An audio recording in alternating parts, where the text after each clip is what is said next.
Jai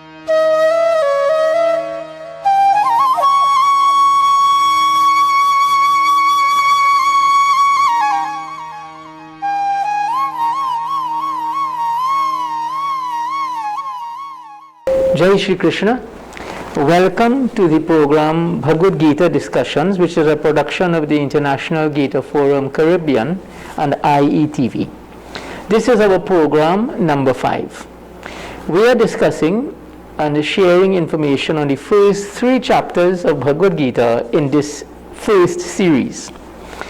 Our consultant at the International Gita Forum, Senior Pandit Vickramaditya Maharaj, is in set with me, and as we begin, welcome again, Panditji. Yes, thank you. And before we move forward, I want to thank all the viewers who have sent in comments, who have made suggestions, and particularly those who have asked questions to be answered. We unfortunately cannot answer all the questions, Panditji, in one program, otherwise the entire program would go in that and we won't advance. So we've selected 2 questions from those that came in that we will deal with today. In future programs, we will be dealing with other questions as they arise. Panditji, a very interesting question came in regarding casualties in the Mahabharata war.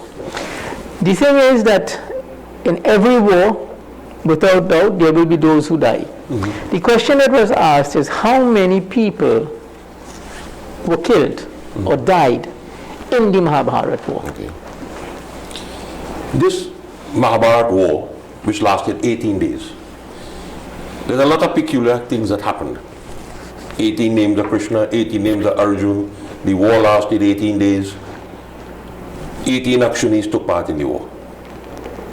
Right. So the size of the army was 18 Akshanis. So we need to go through that. Yeah. In this war, many atrocities were done by both sides. The killing of Bhishma, Drona, Karan, Duryodhan, Abhimanyu, Drishtadyumna, and the 5 sons of Draupadi. Their killing was atrocity. But there's a beautiful Latin phrase that says, exitus actum probat. And it simply means the result justifies the deed. There's nothing called a good war. So, in this way, there were 18 Akshanis, 11 on the side of Duryodhan and 7 on the side of the Pandavas. An Akshani is made up of 21,870 chariot soldiers, 21,870 elephant soldiers, 65,160 horseback soldiers, and 109,350 soldiers. That's on foot. Foot soldiers. Foot soldiers, yeah. That gives you a total of 218,250 makes up 1 Akshani. Okay. Multiply by 11, it gives you a total of 2,400,750 on the side of Duryodhan. That was the size of his army. The Pandava army was made up of 1,527,750 soldiers. At the end of the war, 3,928,493 soldiers died in that war. Only 7 people survived. Yudhishthir, Bhim, Arjun, Nakul, Sahadev, Kripacharya, and Ashwatthama. So that is the figure that actually died. 3,928,493. So the entire armies on both sides were decimated. Yeah. Both sides. Except the survivors, the 5 Pandavas. Yeah, except them, and then Kripacharya and Ashwatthama. And Ashwatthama. So the viewer who asked this question, we can get a sense of the extent that war was. Yeah, and what happened. So thank you very much for that question, and we now move, Panditji, to the other question I feel we should deal with, which was a very nice question that came in. Now there is the concept of dakshina in Hinduism. And I should just briefly speak on that. Dakshina, some people loosely translate it as fees. But fees gives rise to the idea that You're working. there is a charge. Yes, and there is a charge. Whereas dakshina is really of your own volition as such. So if, for example, you have a situation, and I've heard this happen locally, and I mean, why we don't want to go that road. If you know, you call a pandit comes to do a puja, and then he sets a fee, then that's a transactional arrangement. That's not dakshina. That's a business arrangement. You know, so I'll do the puja for you, but you give me $1,000. So you have $1,000 puja, a $500 puja, a $200 puja. Those are not things that we subscribe to. Dakshina is what is given freely from your means and your capacity. Now, the question that was asked, because we are using the term dakshina, I thought we would just speak on it briefly. Dronacharya, who was a very learned person, he taught Arjuna the science of warfare. And the question that was asked was, what was the dakshina that Arjuna gave for his learning obtained from Dronacharya? Panditji? Now, very interesting question. Because there is a misconception that the Pandavas and the Kauravas studied together. And just as they were about to finish the studies, Duryodhana asked the question, well, Guru, what we want to give you? What we should give to you? And he said, well, you haven't finished learning yet, but I want to test your skills. Well, how do you test our skills? Go and capture Raja Drupad and bring him for me. So Duryodhana rush off, unsuccessful, he get beat up and come back. Arjuna went and successfully captured Drupad and brought him. So when the actual learning period was finished, everybody gave the Guru whatever dakshina they had to give to him. And Arjuna was the last person. Of their own volition. Yes. Well, they were kings, they were princes. So whatever they wanted to give, they gave to him. The last person was Arjuna. And he had a discussion with Arjuna. He says, oh Arjuna, I want you to promise me that you're going to give me the dakshina that I want from you. So Arjuna, knowing his Guru and the relationship they had, you know, there's a beautiful, let me divert a little bit. There's a beautiful verse in the Ramayana that says, Sant kahahi saniti prabhu, shruti purana munigao, holy now bimala viveka uda, guru sanaki yedurao. That the saints and sages have proclaimed a law which exists in the Vedas and all the scriptures, that knowledge cannot enter into the mind of an individual who is dishonest to his Guru. So the relationship between Arjuna and Drona, I mean, it was fantastic, that relationship. So Arjuna said, yes, Guru, whatever you want, that I am going to give to you. And in the Mahabharata, there is a verse spoken by Dronacharya. I'll give you that verse. Dadaniti pratigyani palaguno bravid guru yuddhiham pratiyodabhyo yudhyamanastvaya nagaha. He says, oh Arjuna, what I want from you, there is a impending war that is coming, a terrible war. We will be on both sides, opposite sides of each other, and I am going to fight you.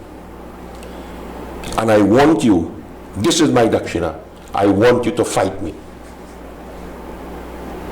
And in that verse, he described Arjuna as being Naga. Naga means one who has committed no sin. Oh sinless one. This is the dakshina I want from you, that when I am ready to fight with you, you must be prepared to fight with me. So the answer is, they will both fight each other.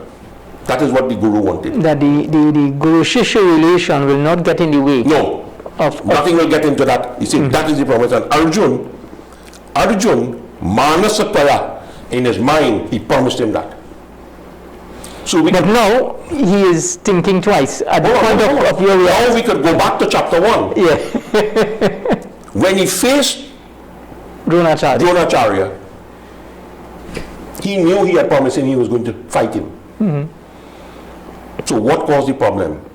And this is where the Maya comes in. His mind became clouded.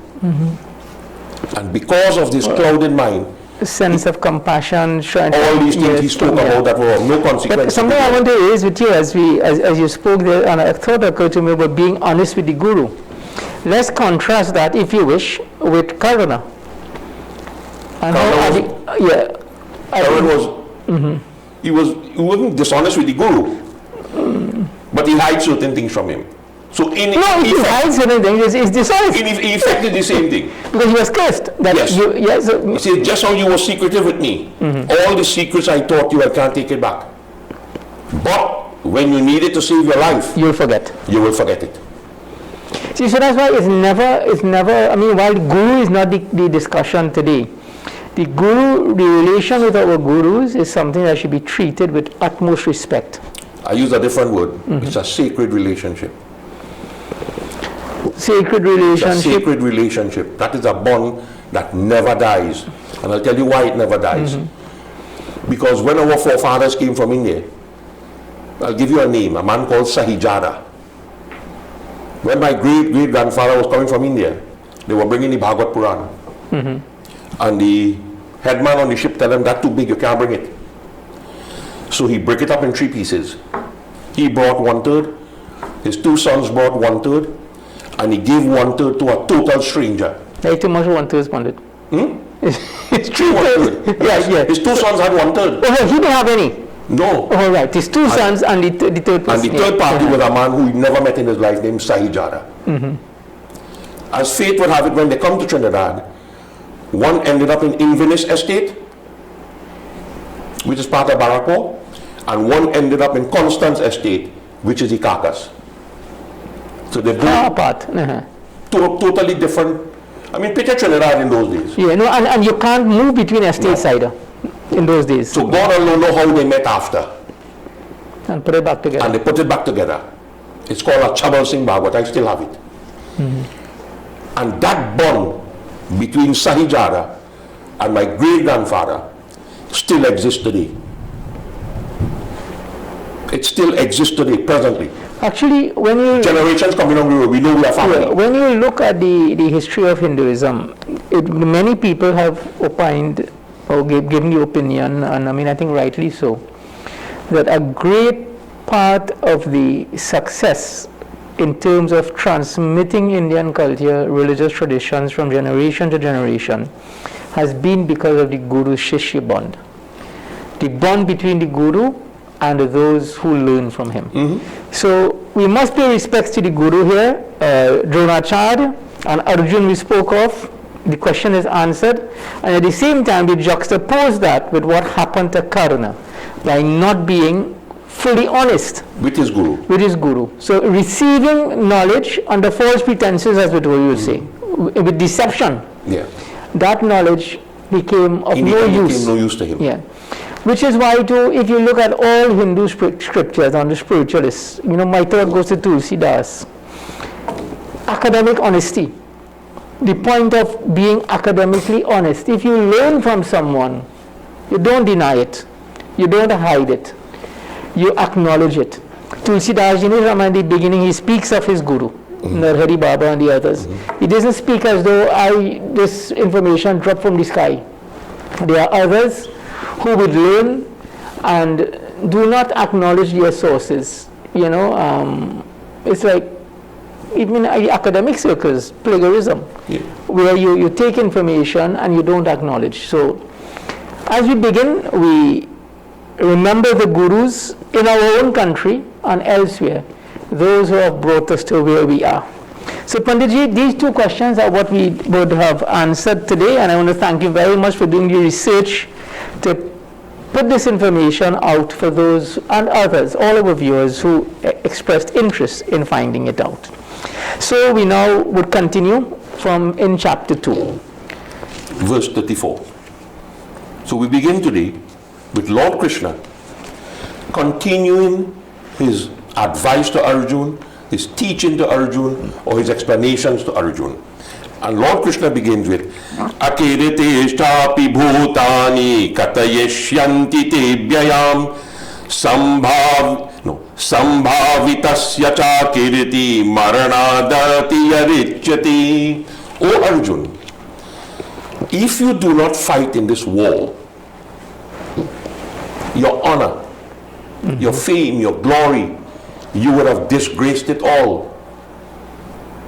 And certainly, that is worse than death. Bhayadranadu paratam mansyante tvam maharataha yeshamacha tvam bahumato bhutvayasya laghavam. These great chariot warriors who have gathered here, they would look upon you as one who has fled the battlefield. Out of fear. Out of fear. And your name, they will never even call your name. Yeah. There is a beautiful verse written by Swami Chidbhavananda when he says that that deed or that action, that karma, which is performed today out of fear, that will be the cause of repentance tomorrow. You're going to regret it tomorrow. In Valmiki Ramayana, a verse comes to my mind where Valmiki says, think of your every act. Analyze what you are going to do. Will it result in greater name and fame for yourself? Will it result in growth and development? Or will it result in your name being destroyed or other loss? So that Arjun, and this is a wonderful lesson for all of us. Arjun now, he is now appealing to Arjun's sense of manliness and also his sense of honor. A man of honor never wants to lose that honor if he truly believes in the value of his own honor. Avacha vadashbahunva dishyanti tavahitaha Nindantastav samarthaya tato dukhataram tukim. Your enemies, Arjun, they are going to slander your strength. They have heard that you are the one who fought with Lord Shiva and you got the Pashupat weapon from him. They will turn around now and say, that is only storybook, that is make-up. That's not real, yeah. That is not real. You run away from the war. And you have that weapon in your possession and you're running from a war? Like everybody in the sea, the boat sink, everybody fall in the ocean, nobody can swim, none of the passengers could swim, but you have an oxygen tank. How much you think going to survive? Even though you cannot swim, the oxygen tank will keep you afloat and you have enough to breathe until you get help. So people are going to slander you, Arjun. What could be more painful than that? Hatova prapyasi swaragam jitva vabhukshasi mahim tasmadutishta kaunteya yudhyaya kritanishtaya. If you are slain in this battle, your soul will journey to the heavenly planes. If you survive and win this war, you enjoy the fruits of the earth. Stand up, O son of Kunti. This is how Lord Krishna calls him now. The son of Kunti, you are being effeminate, you are being weak, like a woman. No disrespect. Because there's a perception that women are weaker than men. There's a perception. So he now calls him son of Kunti. Stand up. Let me see the man in you. Let me see the warrior in you. Sukha dukkhe samakritva labha labho jaya jayau tato yudhyaya yudhyasva nainam aprapamavapyasi. Treat pleasure and pain alike, gain and loss, victory and defeat. Engage yourself in this battle, Arjun. You will incur no sin. If Arjun is saying to Lord Krishna, you are the Lord, guide me through this, and the Lord is now telling you, you will incur no sin, meaning in slaying Dronacharya, in slaying Bhishma, there is no sin for you. Now, what is interesting is when I have researched what is called the Matar Shruti. In the Matar Shruti, there is a verse that says, Punyena punyalokam nayati papena. Papam buja bhayameva manushyam loki. In this lifetime, we are going to perform deeds or karma or actions. If we do good karma or good actions, we go to the celestials. If we do bad, we go to the nether regions. And if we do a combination of good and bad, it brings us back to earth. So this is what Lord Krishna is saying. If you are slain, you go to the heavenly planes. If you win, you are right here on earth enjoying it. But treat everything alike. Do not try to master anything in this world. You can't master anything. Nothing is yours. What you're going to master? I think by treating alike victory and defeat, gain or loss, it means treating it alike. I am not attracted to victory and I am not despising loss. I am merely developing an attitude where I do what has to be done, whatever the result. This is a difficult thing for many people to practice, Panditji. You're telling me treat gain and loss alike. So I win the lotto. And on the other side, I now get information that all the wealth I have accumulated has been lost. It could be difficult for people to understand how to treat those both events alike. Let's try the two. You win 20 million in the lotto. Go for a big figure, man. Well money, 20 million. Make sure your heart good. Because if your heart ain't good, they'll go kill you. To know that you win the 20 million, they're going to kill you. And immediately, if you survive, immediately, that's going to turn you into a monster. Because if you know you win, other people will know you win. And people will come by and say, boy, Panditji, lend your boy a little 20 grand or 30 grand. You understand? Yeah. So even family conflicts could arise. Right. And the second part, you say, if you lose everything, what's going to happen? Try holding your breath and see how long you could hold it for. I think the point I'm making is, what is really important to you, the loss of the wealth or the loss of your life?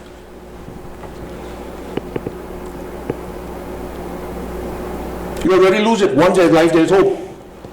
You can always start back, you can always build back. You may not reach where, maybe there's a lesson that you have brought with you from the past. Yeah.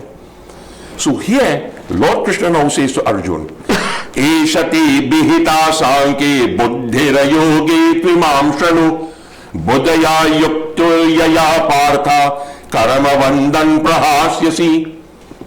He says, this self-knowledge has been presented to you. Practice it, Arjuna. Practice it.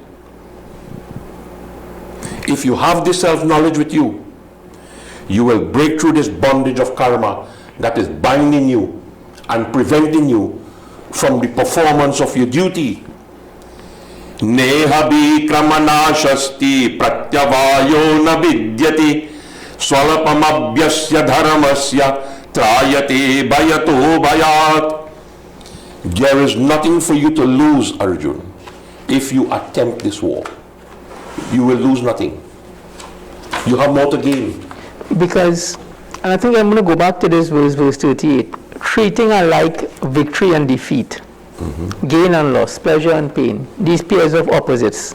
He's telling him, get ready for the battle. In other words, don't focus on whether you're going to win or you're going to lose. The outcome not in your hands. The outcome not in your hands. No. Only performing your duty is in your hands. The performance of duty is in your hands. Now, what are you really telling him? Pain is temporary. Pleasure is also temporary. Yeah. Gain is temporary. Loss is temporary. Loss is also temporary. I mean, you know how hard it is for somebody to work, to cast a decking, to build a house, and then a storm come. Break down the deck and everything. Yeah. So what are you going to say now? I'm not going to build a house again? No. That is only temporary. It's an obstacle. That too will ride out. That too will ride out. But be in control of your duty, not the outcome of the duty. And your attitude to the outcome should not make you decide to do your duty or not do it. No. So whether you believe you will be successful or not, if it's your duty to do it, you do it. He said, Neha Vickramanashasti pratyavayo nabidyati. There is nothing to lose, and there is no adverse effect. So you don't worry about that. He says, Swalpamabhyasya dharmasya. Whatever little dharma we practice, trayato bhato mahato bhayat. That dharma will protect us from great fear. Panditji, we have reached our midway mark on this program. I would want us to take a break here and then we will continue. Do stay with us. Jai Shri Krishna.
Jai Shri Krishna. Welcome back to program number 5, where we are discussing chapter 2 of Bhagavad Gita. You are viewing Bhagavad Gita Discussions, a production of the International Gita Forum Caribbean and IETV. Just prior to the break, Panditji had dealt with this verse, treating victory and loss alike.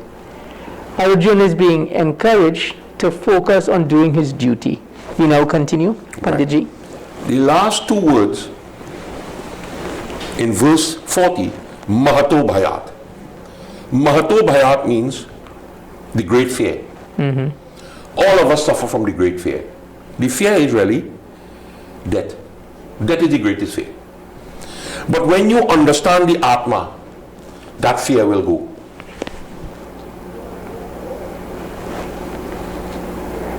That the Atma is an ongoing process. It will go. Vyavasayatmika buddhi vekeha kurunandana bahushaka hyanantashta buddho vyavasayinam. O Arjun, to those who are firm in their mind, there is only one decision that has to be made. But those who are weak in their mind, there will always be a conflict of opinions. Do this or do that, do the next. Your mind will be tossed about by different opinions. So there's only one decision. And that decision, you know the decision. I'm telling you the decision. Stand up and fight. Don't worry about anything else. You're not in This control reminds of that. me, you know, an honorable man can always, you can always predict how he's going to act in any situation, because he will act in accordance with dharma. His nature. A dishonorable man, You don't know what he's going to you do. know, You ain't have a clue. just like Kans, one moment, go, take the child and go home. Yeah. And the next moment, he tells Vasudeva. And then the next moment, he takes the very same child and kills it. Yeah. Yeah, because you can't trust the word of a man who is dishonorable. Yeah. Yamimam pushpitam vacham pravadantya vipashritaha vedavadarata partha nanyadastiti vadinaha. The unwise are people who are easy to fool because they like something called flowery words. They like flowery words. Something about flowery words, they get caught up with it.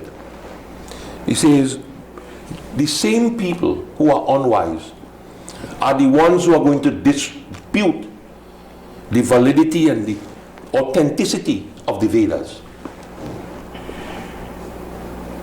And they are the ones who spread this false preaching that is one life you have to live, eat, drink, marry, when you're dead, die the end. Or you go heaven, and you're always in perpetual happiness. Yeah. If you're in perpetual happiness, at some point happiness will no longer mean anything. No. Yeah.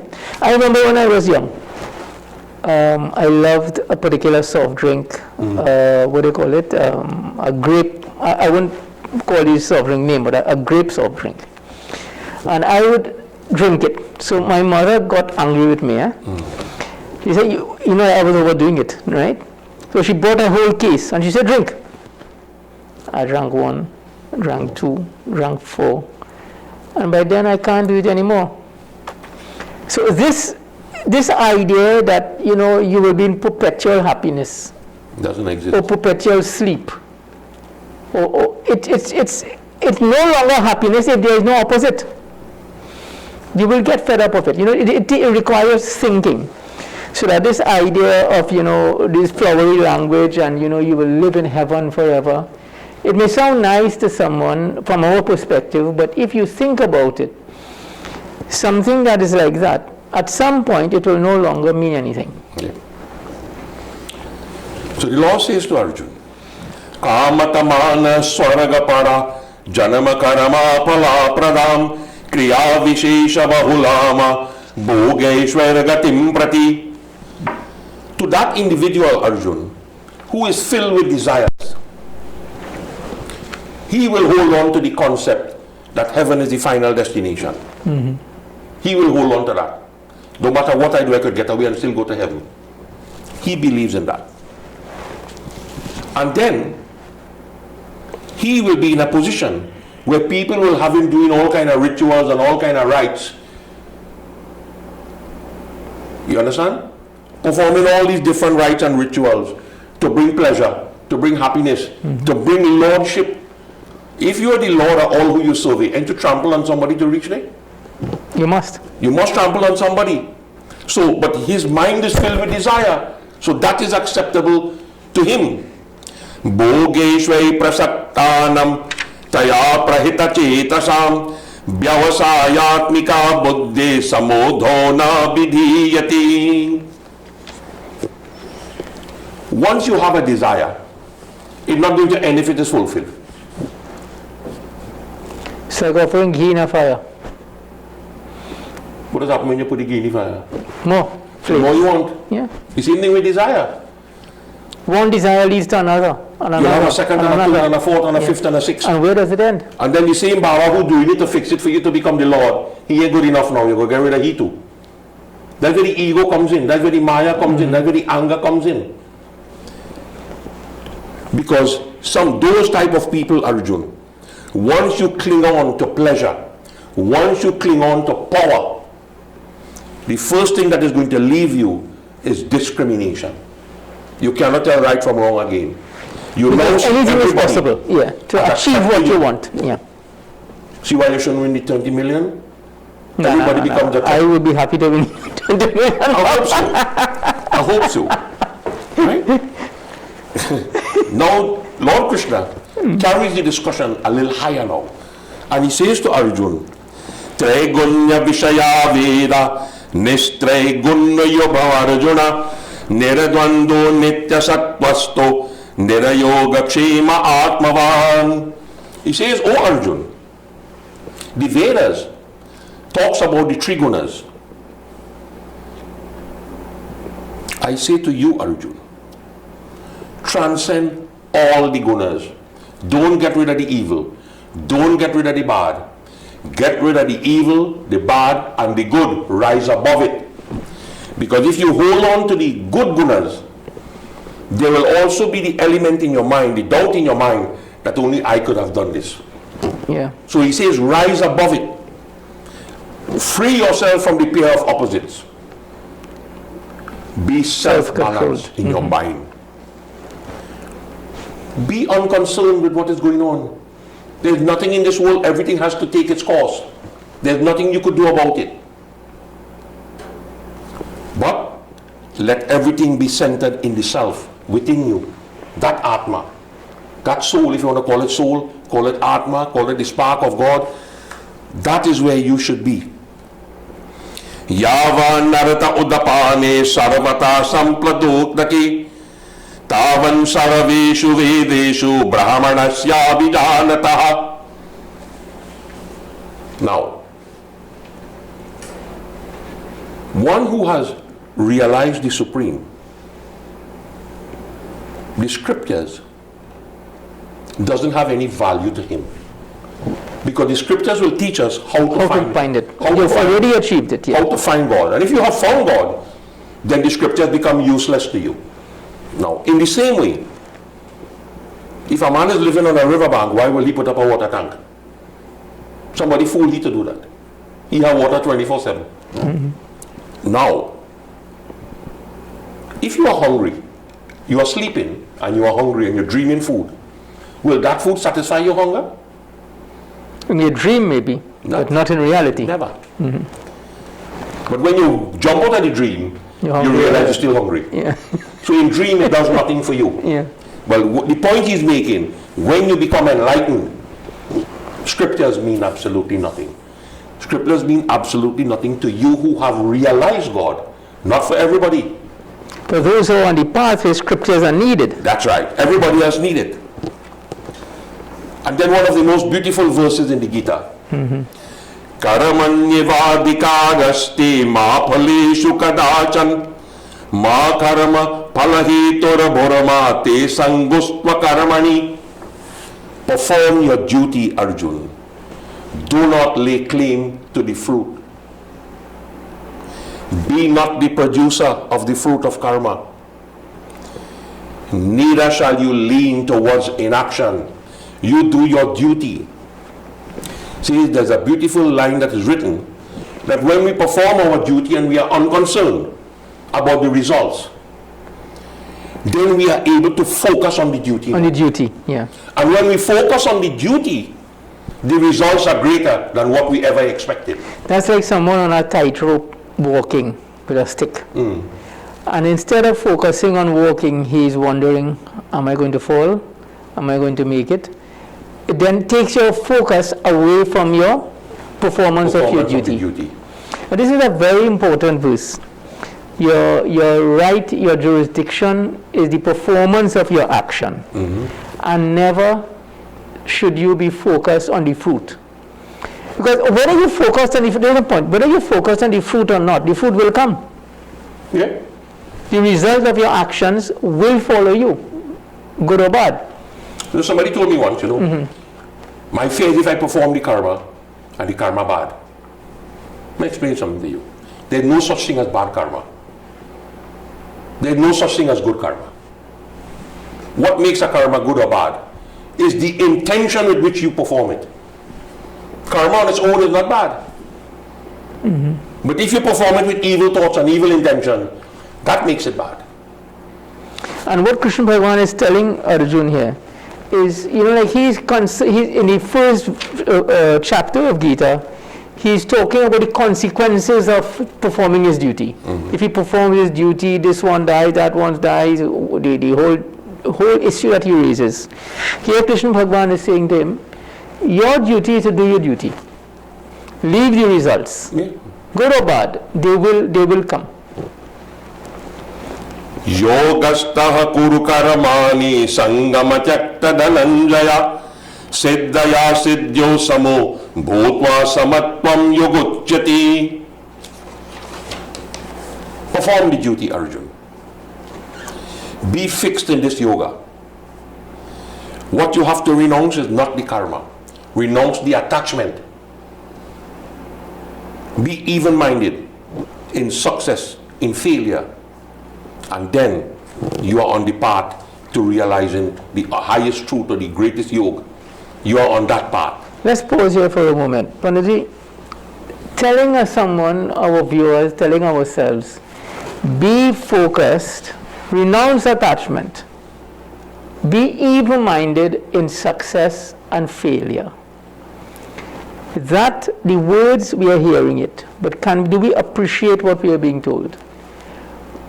Now, being even-minded in success and failure doesn't mean that you don't care whether you fail No. or succeed. It doesn't mean that. It doesn't mean that at all. Be even-minded. You give life your best effort. You do your best. You do your duty, the best that you could do it. Yeah. Let us take the fellow who sells vegetables for a living. He doesn't plant vegetables. He's buying from somebody else to sell. Not every week he's going to sell it. Certain produce will not last long on the shelf. And he incurs a loss. I think on another occasion he will incur a profit. No. And he incurs a loss. So, would he take a sledgehammer now and break down the shed and say, I'm not selling vegetables again? And as fate would have it, he get 50 pounds of tomatoes the next week to sell. And that week, when tomatoes were selling at $4 a pound, he had 30 pounds rotten on him.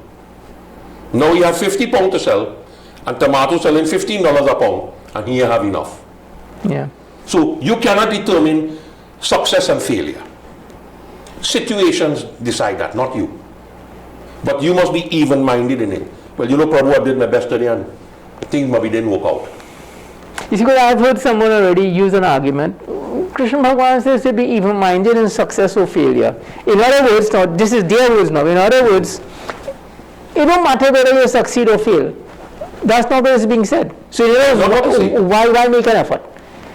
So why we must give life our best effort.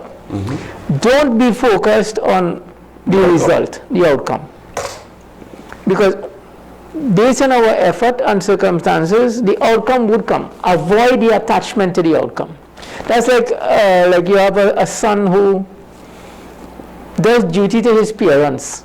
Not because it's his duty, but because he has his eye on their property.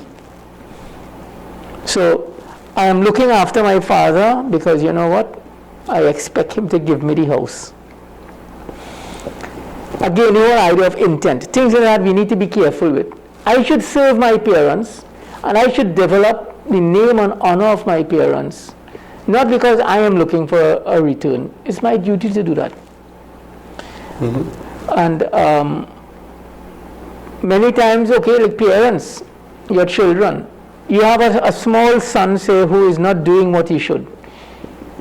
Do you become angry with him because of that? And you stop doing your duty? We need to look at all these issues. If our children are not doing what they should, then how should we handle that? I'll give you two materialistic examples of that. One day I was going to start a Bhagavad. So my father called me on the phone and said, he wanted to see me. I said, okay. So I went over. He said, where are you going? I said, starting a Bhagavad today. He said, okay. I'll do my will. What do you want? Nothing. I don't want nothing from you. All right? You do what you have to do. But be fair to everybody. And that is exactly what he did. A lot of people believe that the Vishwanath Mandir is mine. The Vishwanath Mandir is not mine. It never was, and it will never be mine. It was given to an underage child. I'm only the caretaker. And since he became 21, he's the owner. The law of the land says that. I'm not the owner. And people have this, you see, why do we have to depend? You know, there's a beautiful verse coming up in the Gita. Be contented. Do not depend on anybody for anything. If your parents bring you in this world and they teach you, they educate you, you have a good education, you have a good job, you will fight your illiterate sibling for property. Then that education is useless to you as far as I'm concerned. Right? And I've heard many people say, as a pundit you will also experience this, you know, I'm taking care of my parents, but they're in a home. How are you taking care of your parents if they're in a home? I could have put my mother in a home before she died. Well, I mean, situations may vary. People may not have the competence so to do it. We can't make sweeping, we're not making sweeping statements. The point I am making, the money that you are paying to the home, pay it to somebody and nursery to come and look after them home in the house.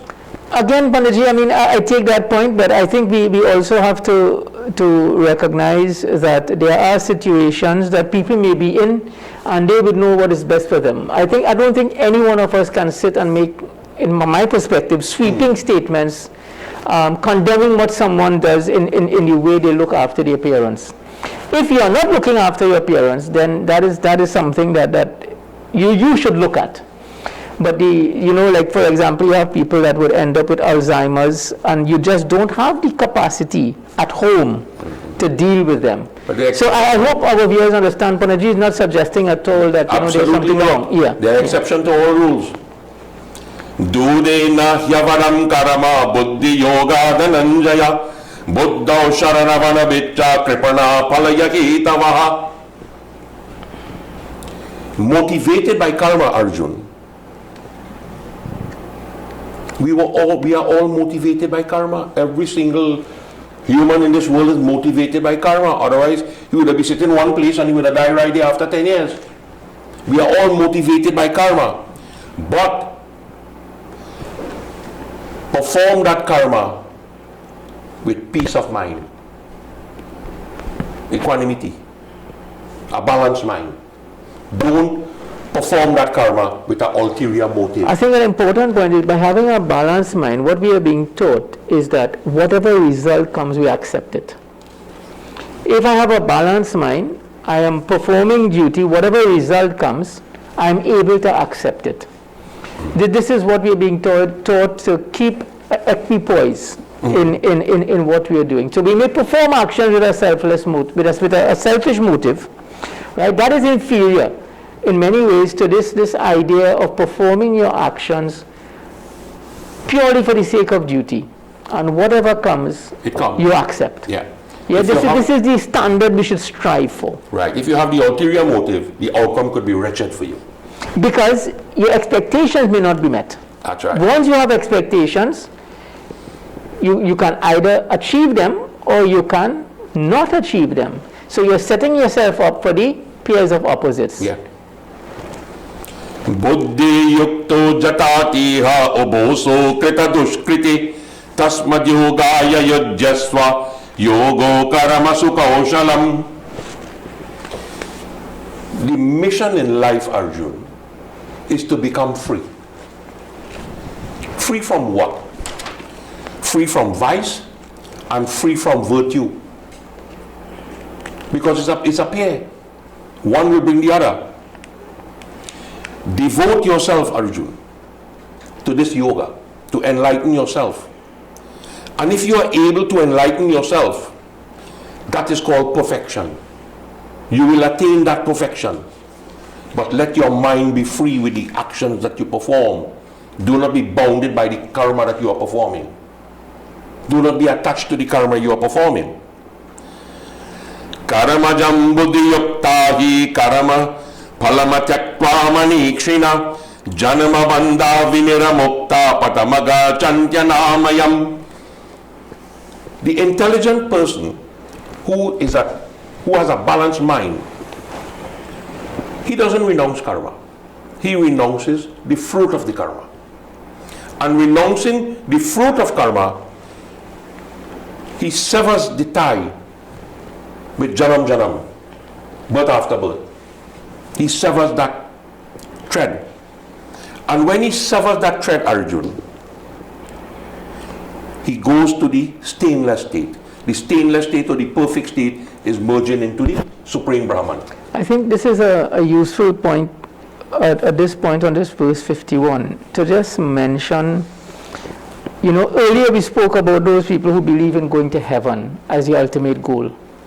In Sanatana Dharma, we recognize 4 goals: Arth, Dharma, Kam, and this supreme state Panditji refers to is what we call moksha. Right? Absolute freedom from all entanglements. Now, when we perform our action without a sense of doership, without fruits in mind, then those actions become non-binding, as we said. So the results of those actions, in other words, you're acting as an instrument. And this is the process through which we purify ourselves, because we are not acting with selfish motive.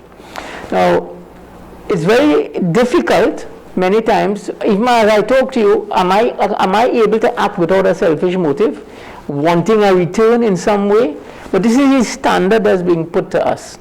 And the way to purify ourselves, and this is the goal of life in Hinduism, to re-establish this state of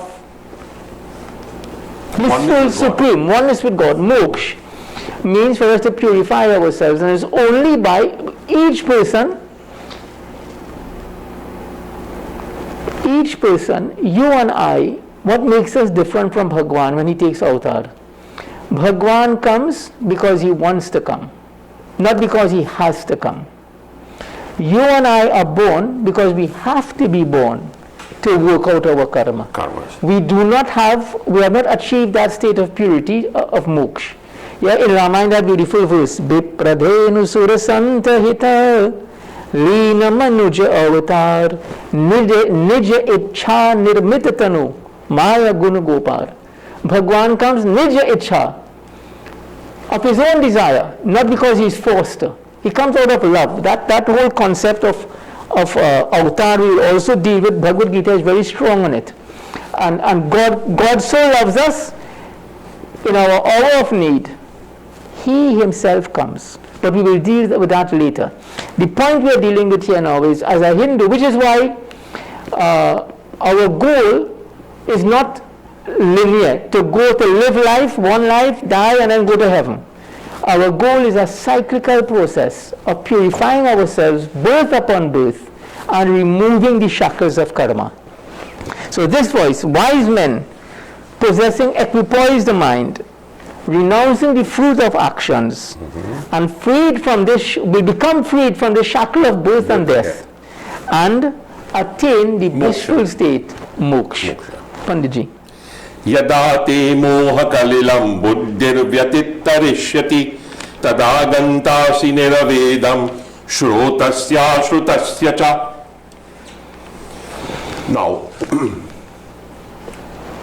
nothing happens, as we say, by vaps. You have to start. Okay. Now you know, now at this present day, you know exactly what your daughter is going to be. Academically. I hope so. Come on, come on. Yeah. So, if that was your intention when she was born, why didn't you send her to university? It has to wait until the time is right. Right, yeah. The same way. A process. The process of the mind is that we have to go through all kind of turmoil in our minds. All of us go through it. Right? And the more we tumble in our mind, is the more we rise above the delusion. We see the reality of it. You ask any 15-year-old child, what does death mean to them? Death of anybody? Nothing. That means nothing to them. Look at who dead, buried. Make no difference to them. But at my age, I have to be very cautious when I talk about that. You understand what I'm saying? Yeah. No, and it's experience. With each passing day, new experiences come. That's right.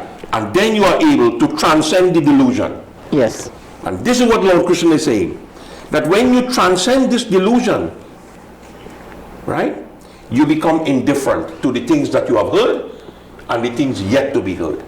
Even if you are here, when it comes, what are you going to do? Yeah. You take it in stride. Ram. Yeah. Proceed.